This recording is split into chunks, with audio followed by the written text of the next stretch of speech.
J'ai été dans l'auto et j'ai entendu une pub, j'ai le goût de vous en parler. Bienvenue en prenant votre café. On est mardi le 29, je vais vous parler de ça. Ultra-dépendance de Facebook. Vous savez que je lis le journal Le Temps en Suisse. Je trouve que c'est un des meilleurs journaux au monde, sincèrement.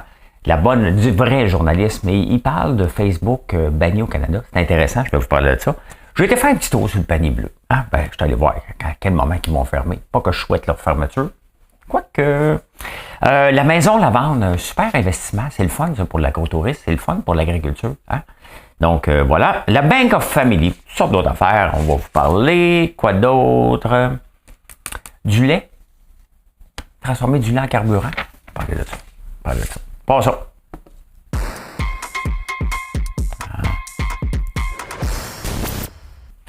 Ben, c'est comme ça. J'ai de la misère avec mes affaires, des fois. J'étais dans l'auto. J'ai entendu une pub au 98.5 qui était 4 heures du matin. J'étais sur le chemin. Hein? C'est pas comme la chanson de Sandra Dorion. Mais j'ai entendu une pub de Cars for Kids. Et ça m'a titillé parce que, bon, tu peux donner ton auto en échange pour les enfants. La cause est double. Mais au moment où on protège la langue française, au moment où le 98.5, à peu près tous les animateurs font la morale sur l'anglais et le bonjour aïe, comment est-ce possible qu'ils permettent une pub avec un nom anglais comme ça? Je suis pas vraiment pointilleux sur bien des affaires, mais ça me fatigue. Ils pourraient très bien appeler le nom français au lieu d'avoir Car for Kids. Hein? Je comprends le principe, mais ça me fatigue parce que les animateurs font la morale sur le français à peu près à tout le monde. Donc, est-ce que les annonceurs qu'on accepte, on ne devrait pas leur dire, regarde, pour annoncer ici, il va juste falloir que tu fasses quelques modifications, mais il semble que ça serait donné l'exemple. Hein? Voilà, c'était juste ça. Par contre, j'écoutais mon ami Louis-Philippe Guy, qui fait la revue des manchettes à 5h30. Si tu m'écoutes, Louis-Philippe, je vais te dire, là, tu dois avoir des codes d'écoute ou quoi que ce soit, mais c'est plate. Non, mais faut que je dise là, qu'à un moment donné, j'entends le même sujet de patinage. J'avais hâte à 6 heures de pouvoir écouter Radio-Canada pour avoir des vraies nouvelles parce que c'était juste du patinage et des nouvelles du Journal de Montréal pas intéressantes. Donc, voilà, c'est dit. Hein? C'est juste que j'avais hâte de t'écouter pour une fois que j'étais sur la route et que je pouvais t'écouter, puis j'ai été un petit peu déçu des nouvelles que tu as choisies. Hein? Bon, il doit y avoir un public pour ça, je suis peut-être pas le public cible. Le prix du diesel augmente constamment. Regardez ça. Hein? Ça, c'est une conséquence, le prix du diesel, des nouvelles règles sur le pétrole pour avoir du pétrole, du diesel le plus net possible. Ça coûte cher faire du diesel et c'est plus payant faire du gaz normal. Fait que les raffineries ont arrêté d'en faire. Et c'est le même cas depuis à peu près 3 ans, 4 ans. Et ça augmente constamment. Regardez, hein? C'était à 1,62, c'est remonté à 1,94. On n'a pas de break avec le diesel, ni pour les fermes, parce qu'après ça, on chiale tout le temps contre Métro pour l'inflation alimentaire. Ben honnêtement, moi, avant de sortir le tracteur, là, j'y pense 2 fois. Hein? Avant de sortir les tracteurs, avant d'utiliser du diesel, avant de me promener inutilement, on y pense 2 fois avant de le faire parce que ça coûte cher. Tu sais, moi, j'ai un des tracteurs qui a 350 litres. Quand on le roule pendant 16 heures, une journée de sémence ou de récolte, imaginez-vous, c'est 500-600 litres par jour. Faites le calcul, là, c'est 1200 pièces par jour de fuel. Donc, c'est sûr qu'à un moment donné, on doit refléter ça quelque part aussi. Hein? Et dans le journal Le Temps, c'est ça que j'ai le goût de vous parler aujourd'hui, l'ultra-dépendance à Facebook. Hein? Une vision de la Suisse, de ce qui se passe au Canada avec les journaux qui sont bannis de Facebook. Comment que l'ultra-dépendance à Facebook nous rend-il aveugles? Hein? Confondre, ce qui apporte comme point, c'est intéressant, c'est de confondre les plateformes comme des services d'utilité publique. Parce qu'avec les feux qu'il y a eu au territoire du Nord-Ouest, Justin Trudeau a dit, là, c'est pas correct, Facebook qui nous empêche de diffuser l'information. À quel moment que Facebook, Google, YouTube sont des services d'utilité publique ou que les gouvernements doivent se servir de ça pour passer des messages? Tu sais, à l'étape où on a des cellulaires et des alertes Amber, si il y a une alerte vraiment de faire sortir tout le monde de Yellowknife, est-ce qu'on doit dépendre de Facebook? Hein? Un très bon point, la réponse est non. Hein? Ce n'est pas un service d'utilité publique non plus. Hein? L'autre point qu'il amène, qui est très intéressant, il dit, écoutez, est-ce que c'est normal qu'on compte sur une multinationale qui a le droit de faire des profits pour diffuser de l'info? Le gars travaille pour un journal, puis il se dit, regarde, même nous autres, il faut s'adapter. Donc, des fois, ça fait du bien de prendre un recul pour regarder ce qu'on demande à Facebook, de devenir un service d'utilité publique et d'empêcher l'entreprise de la gérer comme elle veut, parce qu'elle peut changer les algorithmes quand elle le veut. Hein, c'est son droit. Donc, faut jamais perdre ça de vue et l'utiliser comme un outil, mais pas comme une dépendance. J'étais dépendant de Facebook. Je suis encore dépendant de Facebook pour ma business. Je me diversifie, je fais des choses différemment, mais j'étais trop dépendant d'un seul réseau et il faut faire attention pour n'importe quoi. Mais c'est ça que l'article amène et je trouve que ça fait bien du sens. Bien du sens. Quand on est dehors de notre petite bulle puis que les gens nous regardent aller, ben ils se disent, regarde, ça n'a pas de bon sens. Ça n'a pas de bon sens. Hein?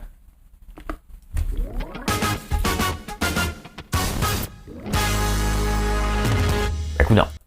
Ça marche pas aujourd'hui, ces affaires-là. On réessaye. Au Québec. Hein? Des problèmes. J'aime ça aller voir la page Facebook du Panier Bleu parce que, bon, le président est parti, puis il reste qu'on a mis trop d'argent dans une affaire qui ne marchera jamais. Je suis dans le commerce en ligne. Ceux qui sont dans le commerce en ligne peuvent voir que, en mettant des pubs comme des fous, en faisant des statuts qu'à peu près personne ne regarde, hein, ils ont 3 likes par statut. Et les compagnies, parce que le Panier Bleu fait de la pub pour d'autres compagnies, les compagnies qui sont mentionnées dans un statut Facebook ne vont même pas le repartager.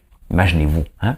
Vont même pas le repartager sur leur réseau. Leurs amis des amis puis leurs amis ne vont même pas le repartager. Sincèrement, il va falloir à un moment donné, maintenant qu'Alain Dumas a quitté, pas l'humoriste, le président, il va falloir prendre une décision d'affaires. Et les gens vont dire non, c'est indépendant. Non, c'est pas indépendant. On pompe d'argent là-dedans. Là, hein?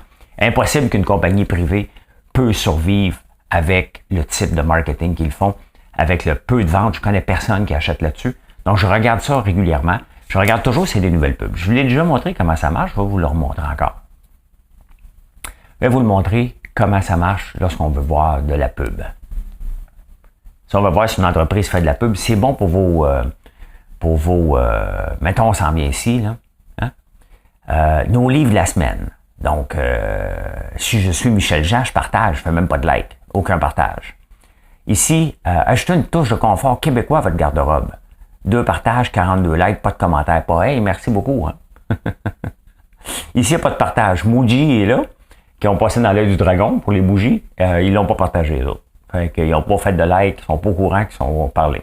Maintenant, regardez, vous pouvez venir dans About. Hein? Ceux qui ne le voient pas, je vous l'explique.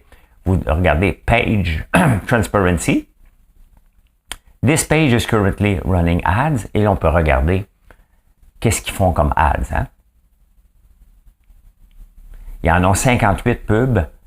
Donc, ils ont une pub là-dessus, ils ont une autre pub là-dessus, il y a une autre pub pour Muji, ils ont d'autres pubs, ils ont 58 pubs qui roulent. Hein? Ça coûte cher, ça. Ça coûte très, très, très, très cher. Ils prennent où cet argent-là? Je n'ai pas d'argent pour faire de la pub, moi, parce que ça ne marche pas. Les types de choses qu'ils ont à offrir, ça ne sera jamais rentable avec une pub, avec le taux de conversion qu'une pub t'apporte. Ça ne peut pas fonctionner. Donc, on suit ça de près. Est-ce qu'on peut exporter aux USA nos séries télé? Grande question dans la presse. Il y a les pêcheurs qui fonctionnent bien, il y en a d'autres qui n'ont pas fonctionné. Mais tu sais, même nous autres comme entreprise, il ne faut pas regarder juste la série télé et dire les Américains sont trop chauvins. Hein? Même nous autres comme entreprise, aller percer un marché où on n'est pas connu. C'est ça qu'il faut retenir. Hein?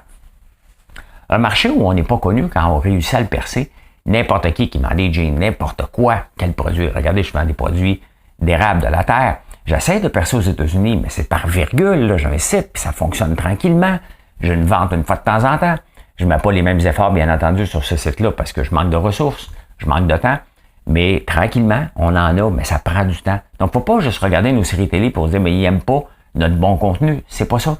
C'est qu'ils en font du bon contenu ils sont 300 millions. Il y en a des postes de télévision, donc ça se peut qu'ils ont quelque chose de semblable aussi. Comment il faut se démarquer pour que ça soit très bon. La même chose si on exporte en France, nos séries télé, on en achète aussi. Donc, tu sais, des fois, on est chauviniste un peu. Vous dites, mais ils nous aiment pas. Pas une question de ne pas nous aimer. C'est une question que il y a de la concurrence, tout simplement. Et dans un marché ultra concurrentiel, il faut que tu sois plus que bon pour être capable de percer. Il faut que tu aies un bon pitch au bon moment. Tu sais, quand tu vends quelque chose, n'importe quoi, il faut que tu arrives avec un bon pitch au bon moment, puis ça peut prendre du temps. J'essaie de percer les États-Unis dans certains domaines, et il y en a que ça fait 2 ans que je parle. On est sur le bord, on est toujours sur le bord, mais on n'a pas le contrat. Hein? C'est comme ça. Ah, il y a des écoles en construction. Hein? Un peu, la dernière heure. Merci beaucoup. Il y a des écoles en construction au Québec. Oui. Sincèrement. Hein? Ça a-tu du bon sens qu'on ait des écoles en construction alors que l'école commence? Hein? Pourquoi on a ça? Parce que nous autres, durant l'été, hein, dans notre fameux Québec, on prend des vacances à la construction. C'est noble, c'est beau, tout le monde en même temps. Pas de chicane, tout, plus simple. C'est pas mal plus simple. Mais une semaine avant la semaine de construction, essayez de trouver quelqu'un. Ah, pas le temps, m'en vais en vacances vendredi, on regardera ça au retour. Au retour, hey, j'ai tellement d'emails à regarder, on regardera ça la semaine prochaine. Donc, tu as un mois. Dans notre été, là, c'est pas 2 semaines de construction, c'est un mois de construction qu'on a. Il y a la préparation, puis il y a le retour, puis il y a les 2 semaines. On est en vacances 2 mois dans l'école. Pendant 1 mois sur 2, on ne fait pas de construction. Sincèrement, à un moment donné, il va falloir permettre des décrets pour dire ça, c'est permis pendant ce temps-là, puis que les choses avancent aussi. Il va falloir, il y a du monde qui va me dire, oui, ça se fait, mais il n'y a pas personne qui le fait. Donc, ça n'a pas de sens. Ça n'a pas de sens que pendant 1 mois, la construction va être arrêtée, il n'y a rien à peu près qui se passe. Tu es toujours en train d'attendre à quelqu'un sur 2 mois, puis après ça, tu chiales que l'école est en construction quand elle commence. Quand elle commence. Bon, on va le laisser de même, de toute façon. C'est de même. C'est quand qu'on commence. Hein? Fait que, posons nos questions, tombez sur la tête.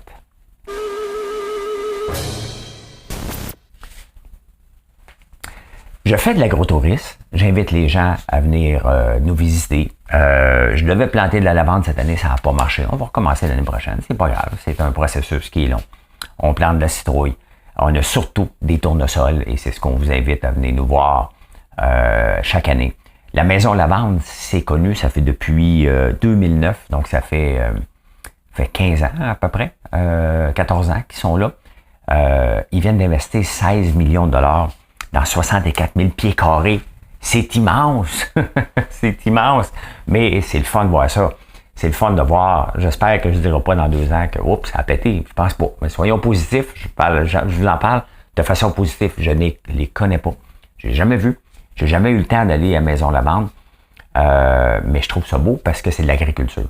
Hein? C'est de l'agriculture qui font différemment. Ils font des parfums, ils font toutes sortes de produits dérivés. Et c'est ça aussi, l'agriculture. Donc, il faut souligner les bons coups parce que l'agriculture, ce n'est pas juste des vaches puis des cochons. Hein? Puis des poules, des poules. Ici, au Québec, c'est que ça qu'on voit. C'est pas ça, puis du maïs puis du soya. Non, c'est ça aussi. Puis il faut souligner. Ces bâtisses 64 000 pieds carrés, là. Regardez, j'ai 7 500 pieds carrés, plus un autre pour l'entreposage. Donc, j'ai 15 000 pieds carrés. Ils ont 4 fois ça. C'est immense. Donc, ils doivent en vendre en tabarnouche des produits de la vente. Bravo, bravo, bravo, bravo. Hein? Faut souligner ça. Mais là, ils ont des boutiques. Ça, c'est dangereux. Ils veulent peut-être en ouvrir une à Montréal. Ça, Bleu Lavande s'était déjà cassé les dents en ouvrant des boutiques. Hein? Donc, il faut toujours faire attention avec les boutiques. C'est un boulet à traîner des boutiques. Fait que voilà, c'est positif. Soyons positifs. J'aimerais ça aller les voir pour m'inspirer. M'inspirer pour inviter les gens, bien sûr, à la ferme.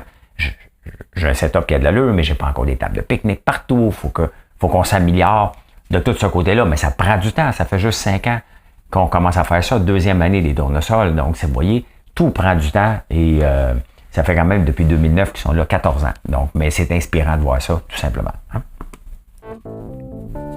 Là, ça marche pas aujourd'hui.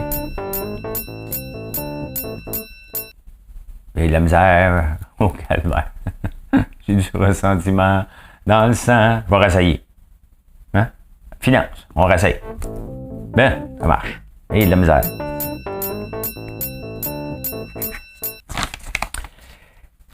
Vous connaissez la Banque Royale, vous connaissez la TD Bank, Banque de Montréal, Banque Nationale, la Banque Laurentienne. Il n'y a pas personne encore qui a acheté la Banque Laurentienne. Hein? Elle n'est pas est à vendre. Personne ne veut l'acheter. Mais il y a aussi la Bank of Family, hein, la banque de la famille, qui se fait aller en tabarnouche. Hein. De plus en plus de gens plus âgés pompent dans leur retraite pour aider les plus jeunes, soit à s'acheter une maison, parce que l'accès à la propriété est un petit peu plus difficile. C'est à travers le monde. Hein. Donc, les gens pigent les boomers, hein, surtout, aident leurs millennials de plus en plus. Donc, la Bank of Family est très présente. On n'entend pas beaucoup parler, mais quand ils font des sondages, est-ce que vous aidez vos plus jeunes? La réponse, elle est oui, dans une très, très grande proportion. En Angleterre, ils appellent ça la Bank of Family. Donc, voilà. Il y a moins en moins de conseillers financiers. Hein? On dit tout le temps, on va aller voir mon conseiller financier. Là. Mais des vrais conseillers financiers, c'est des gens que vous leur donnez de l'argent, puis ils gèrent pour nous autres. Il y en a de moins en moins, mais ce qu'il y a de plus en plus, et moi, je parle tout le temps du fonds S&P 500. J'en ai un autre, fonds Sciences et technologies que j'ai depuis longtemps. Mais sur 89 000 fonds en Amérique du Nord, c'est énorme. Là. Il y en a 2131, c'est assez précis. Là. Peut-être c'est rendu à 2132, 2130, parce qu'il y en a qui ouvrent puis il y en a qui ferment aussi, qui sont des fonds thématiques, Sciences et technologies. Des fonds sur l'intelligence artificielle. Il y a des fonds sur le Bitcoin. Il y a des fonds sur à peu près tout ce qu'on veut maintenant. Donc, ça nous permet d'utiliser les travails des firmes spécialisées au lieu d'aller voir un conseiller financier. Tu dis, moi, ça m'intéresse l'intelligence artificielle, je vais investir là-dedans. Il y a un fonds là-dessus. Il y a un fonds, je le trouverai pour demain, là, je ne l'ai pas sorti. Il y a un fonds là-dessus qui s'appelle AI, je pense. Il y avait un fonds aussi sur le cannabis, HMMJ, que j'avais acheté, puis qu'il y a des gringolés aussi. Hein. Il n'y a pas de recette miracle. Donc, mais c'est intéressant. C'est intéressant. Il y en a quand même 2131 sur 89 000 quand même. Hein? Donc, il y en a de plus en plus. Il y a le retail. C'est vrai, il y en a un sur le retail.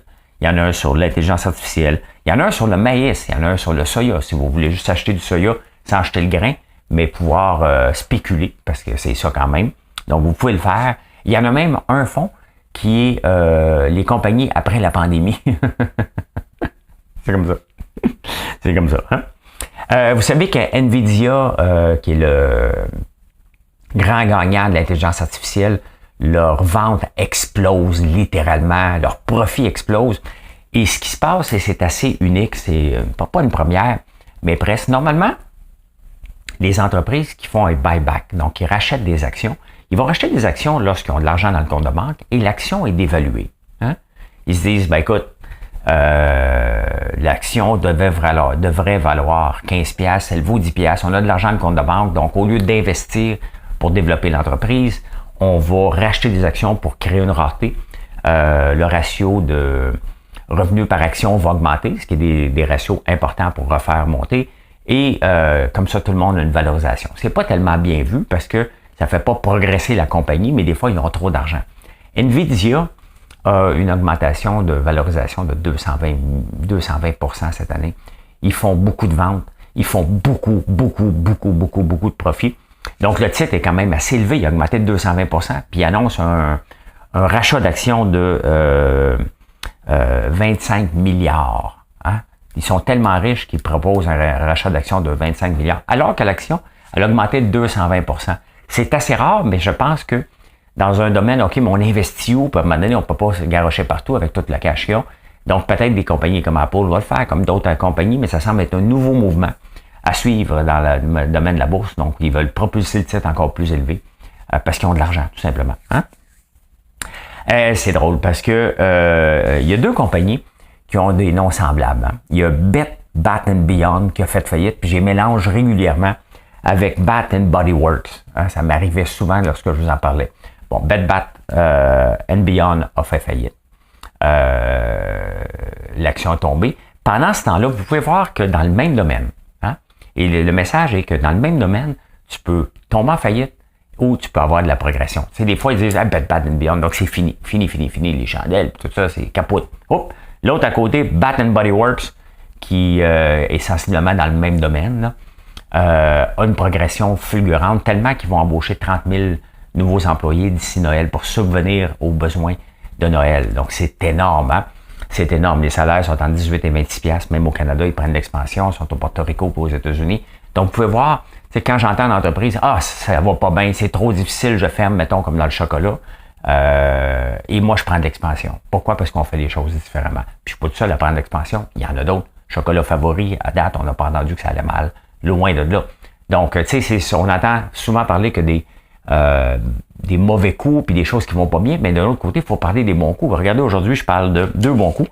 Maison Lavande et Bath and Body Works qui vont embaucher 30 000 personnes. Ben moi, quand je vois ça, ça m'encourage parce que je suis dans les produits de beauté avec les savons, avec les bougies, avec nos brumes d'ambiance, avec nos crèmes. Quand j'entends ça, je me dis, OK, parfait. C'est le temps, moi aussi, de pousser encore plus fort parce que le marché, il est là. Parce que des fois, on entend les mauvaises nouvelles puis on se dit, ouais, ça va pas bien, il faut faire attention. Puis t'entends à côté que ça va bien. Ben, puis regardez, toute la fin de semaine, je vous l'ai montré. Quand tu es présent, tu racontes ton histoire aux gens, les gens viennent vers nous, tout simplement. Hein? Ça va-tu marcher, cette affaire-là? Insolite.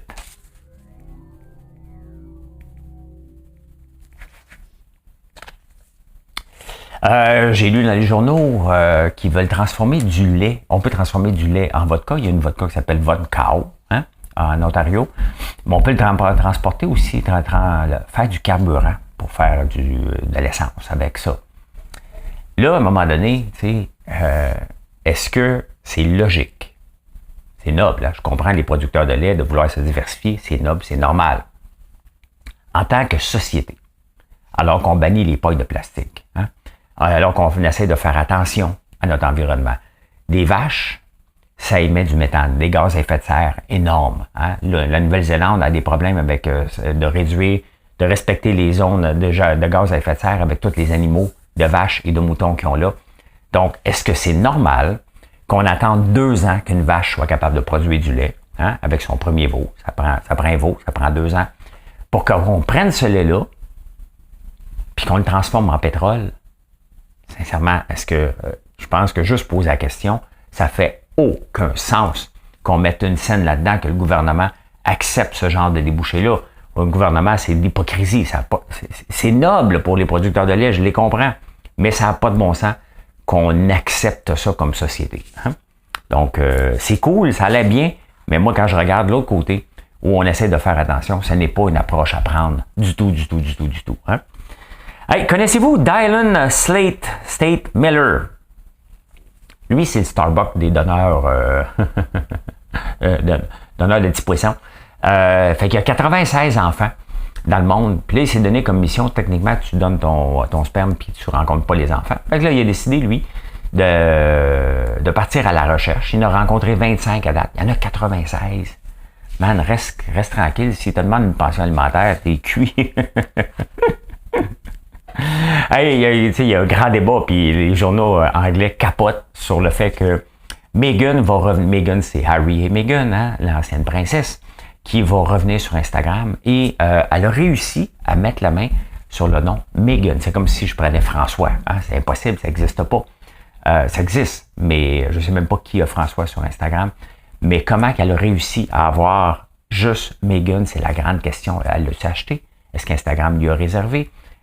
Donc là, ça gratte. Hein? C'est épouvantable avoir une vie comme ça. Hein? Chaque petit geste, tu te fais fouiller de fond en comble. Comment tu l'as obtenu? Combien tu as payé? Qui te l'a donné? Instagram, as-tu fait une faveur?